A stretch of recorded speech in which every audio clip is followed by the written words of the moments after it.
Hey everyone! In this quick tutorial, I'm going to show you exactly how to fix the YONO SBI app not opening issue caused by developer mode being enabled.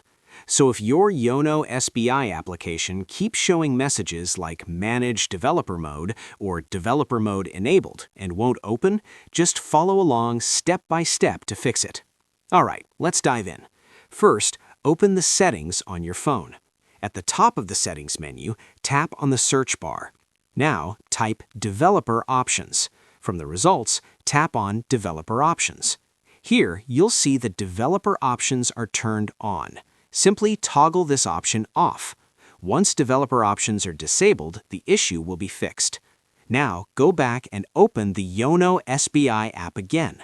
This time, the Developer Mode error will not appear and the app will open normally. You can now enter your PIN and log in without any problem.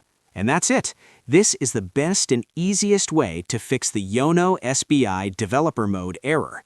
If this video helped you, make sure to like the video, subscribe to the channel, and share it with anyone facing the same issue.